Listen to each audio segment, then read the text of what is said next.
नमस्ते, नमस्कार, प्रणाम। हम अंतरा सिंह प्रियंका और आप सबके बता दी कि पी भारती चैनल के आप सब ज़रूर लाल बटन दबा के सब्सक्राइब करी ताकि जौन भी ऑडियो वीडियो होके आप सब तक पहुंच जाई। यही से और हाँ, घंटी के दबाना मत भूलें।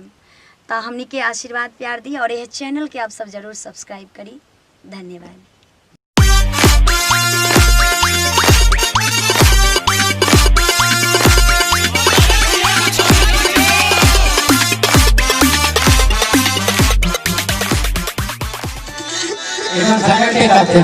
आप थोड़ा और नजदीक आ जाइए करम जी। बाय अभिषेक चौधरी।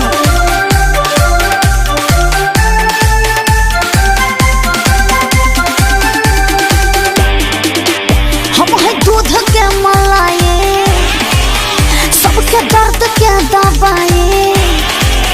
हम है दूध के मलाई, सबके दर्द के दवाई। भाई के रोक दम दम आज माल हम गया के तू लगा के पूरा दम।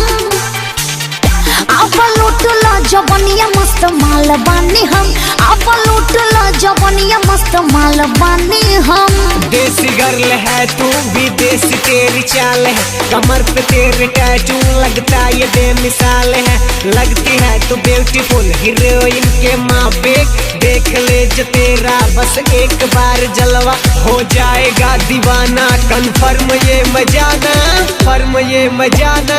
ले तो बड़े अंगड़ाई चढ़ली जवानी, चिखलो जवनिया के स्वाद कैसन बानी।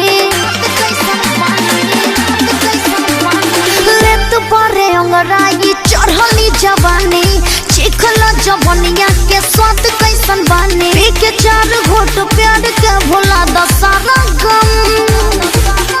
अब लूट लो जवनिया मस्त माल बानी हम। अब लूट लो जवनिया मस्त माल बानी हम। नमस्ते, नमस्कार, प्रणाम। हम अंतरा सिंह प्रियंका और आप सबके बता दी कि पी भारती चैनल के आप सब ज़रूर लाल बटन दबा के सब्सक्राइब करी ताकि जौन भी ऑडियो वीडियो होके आप सब तक पहुंच जाई। यही से और हाँ, घंटी के दबाना मत भूलें।